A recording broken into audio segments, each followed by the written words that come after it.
Well, your presence here says it all. You understand we have not only a constitutional crisis, but a national security crisis. You know, you all say about conservative leadership. Well, what have they done? Our conservative leadership has failed to understand they were given control of Congress to stop the fundamental transformation of America, not to facilitate it.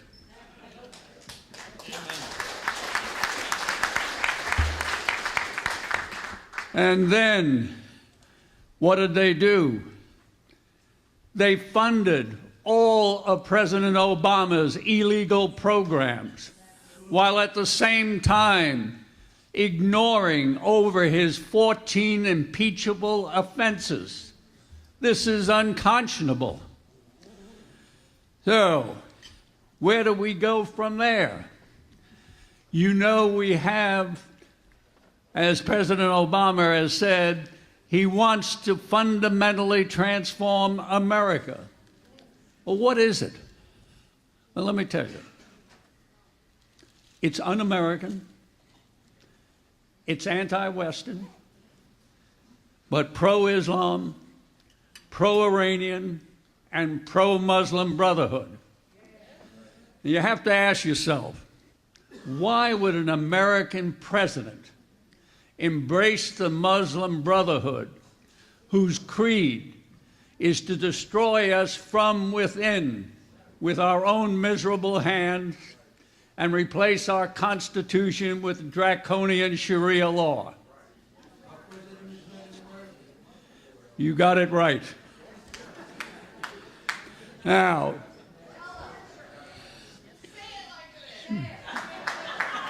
hey, I'm always holding back. Now, you understand we have a serious national security crisis. When you have a president who is not interested in America leading or America winning, then you know the greatest threat to our national security resides at 1600 Pennsylvania Avenue.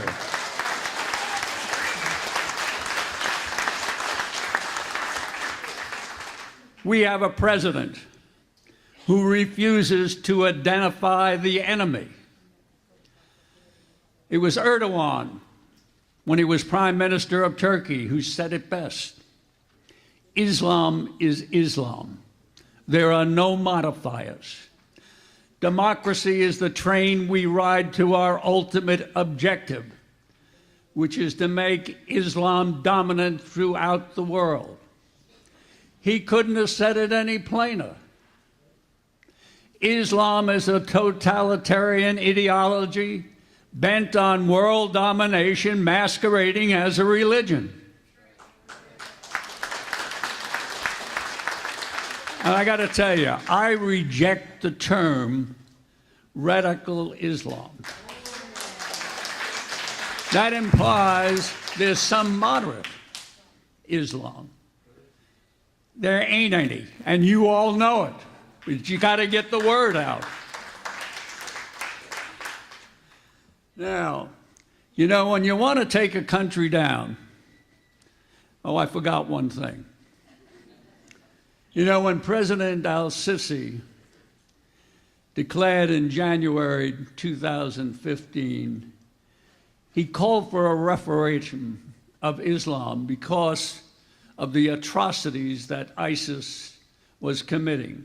He thought it was giving Islam a bad name.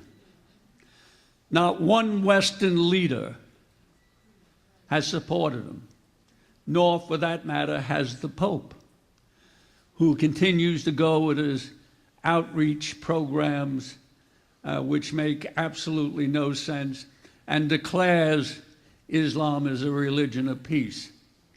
This is nonsense. Now, when you want to take a country down, the first thing you do is weaken the military.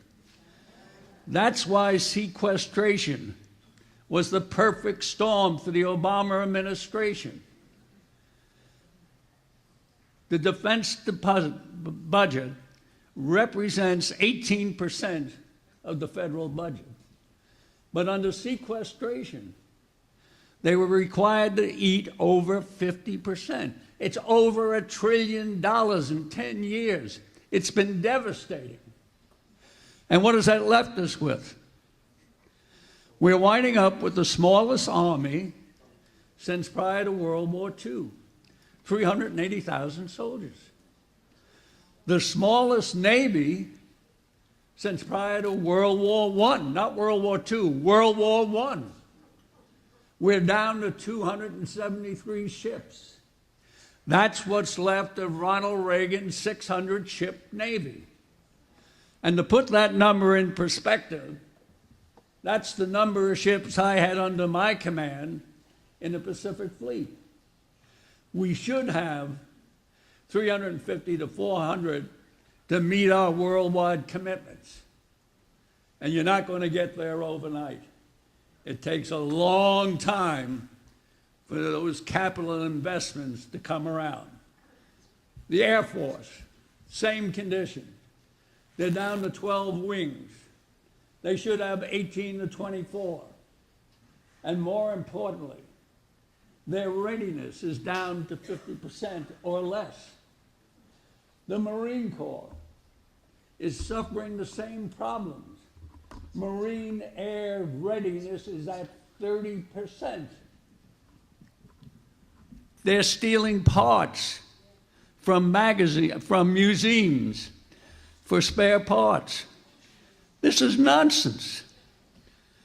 Now, compounding this situation is the social engineering that has been imposed on our wonderful military forces.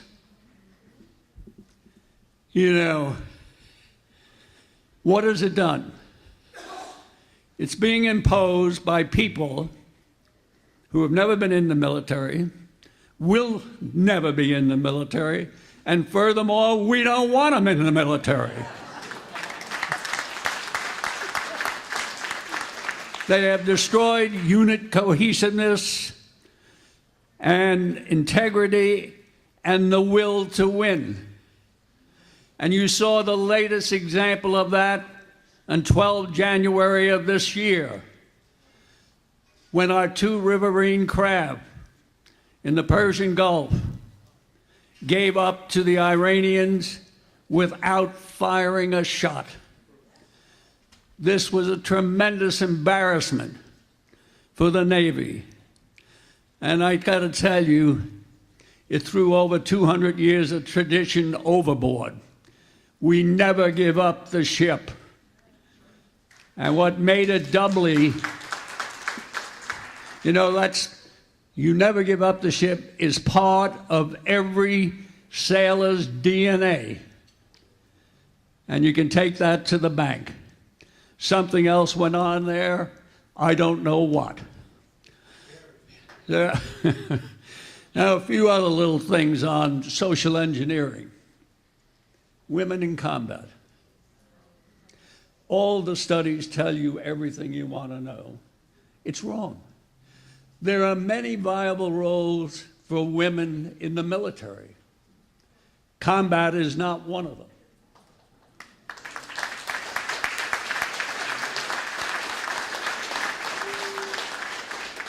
And the latest mandate on transgenders. You know, Dr. Phil McHugh, the former lead psychologist at Johns Hopkins University, said, this is not a physical problem. Whoop, here we go. All right. That's the first time I've heard somebody couldn't hear me. He said, this is not a physical problem. This is a mental disorder. It requires understanding and treatment. It is not a civil rights issue.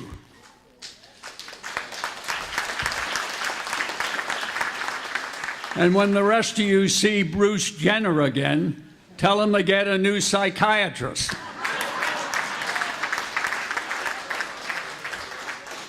I want to touch on the Iranian nuclear weapon deal. The first thing you have to understand, there's no agreement. Nothing has ever been signed. You know, John Kerry, when he was going through his kabuki dance in Vienna and Switzerland, what he gave up was more than our objectives. He gave up our honor. We gave away everything that we sought to obtain, and then to keep the Iranians at the table, we had to invent new concessions. I mean, you can't make this stuff up. How did we get there? You know, the Iranians. What about the Iranians? I got to divert a little bit. They've caused the loss of thousands and thousands of Americans. And, you know, you've heard that secret negotiations started in 2009. Wrong. Secret negotiations started in the summer of 2008 when Obama got the Democratic Party nomination for the presidency. And he opened up a secret channel with the Ayatollahs. And according to Michael Ledeen, the secret channel was Ambassador William G. Miller. And the message was, and I quote, "Don't do a deal with the Bush administration. Wait till I'm president. You will get a much better deal.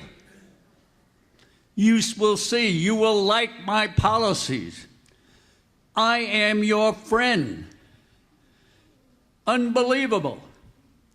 Here is a country that was found guilty by Judge Daniels in the New York District Court for providing the key material and training support to the 9/11 hijackers that took the lives of 3,000 innocent Americans who were doing nothing more than going to work. And this guy tells them he's their friend.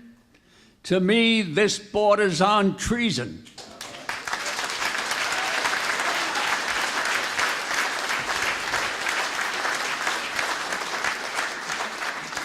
Now let me shift to Benghazi and Libya, where treason was committed.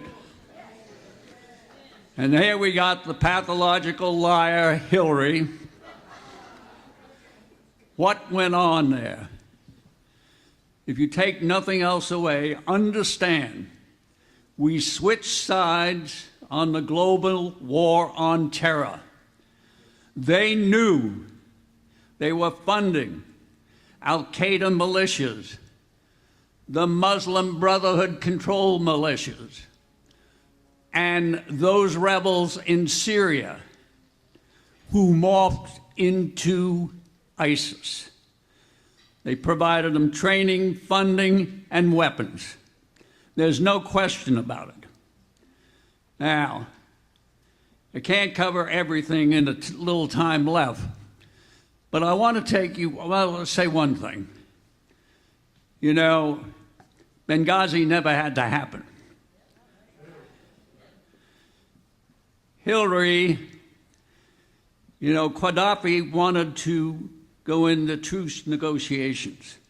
He was ready to abdicate. 2 days of negotiations went on. My good friend Chuck Kubik, retired Rear Admiral, was conducting them with African, Carter Ham.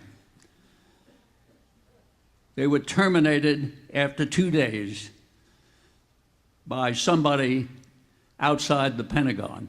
You can figure out who that was. So what happened? Tens of thousands of people lost their lives. Here's a president who got the Nobel Peace Prize for giving a speech. Yet he couldn't give a few more days for truce negotiations. Now I want to take you to the time just before the attack And, you know, there were multiple warnings of the attack. I mean, Benghazi was out of control. There were 10 militias running wild. And repeated requests by Stevens for increased security were denied or unanswered. And I got to tell you, who in the hell would know if you provided Stevens with 6 more security guards? Nobody. The same way, Lieutenant Colonel Andy Woods, Special Security Team in Tripoli, if he was kept there until the middle of September, instead of being drawn out the end of August, who would know? Nobody. On the 11th of August, Stevens put out a cable. The security situation is unpredictable. On the 16th of August, he put out another one that said, what did it say? It said the special mission compound cannot withstand a coordinated attack. On the 29th of August, the Libyan government put out a special alert on Benghazi because of the attacks on foreigners and their installations. The CIA, GRS security team, and these are the guys that did the 13 Hours movie.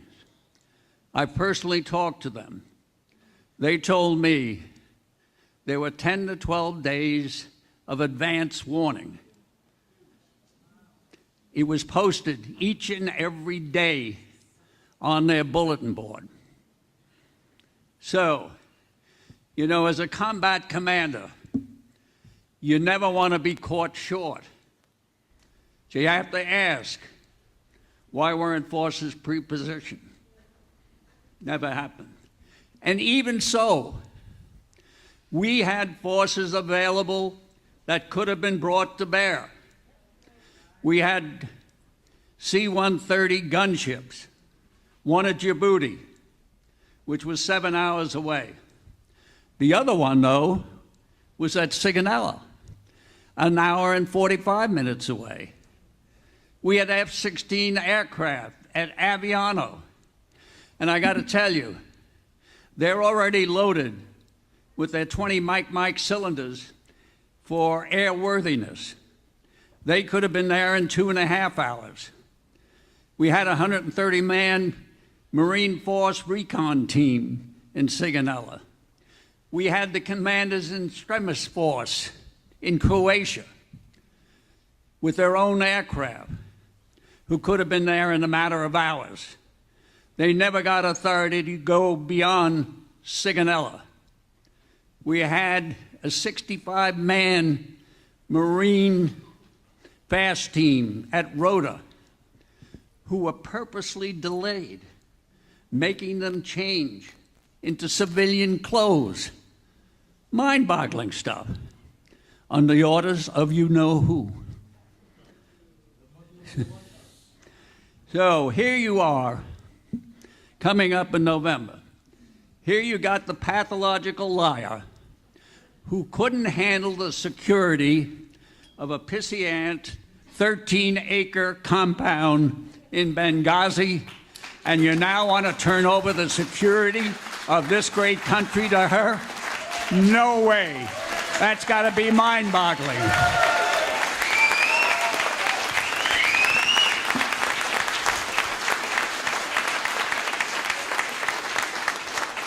So comes November, you've got to go out and vote and bring everybody with you. We have to take back America. This is a watershed.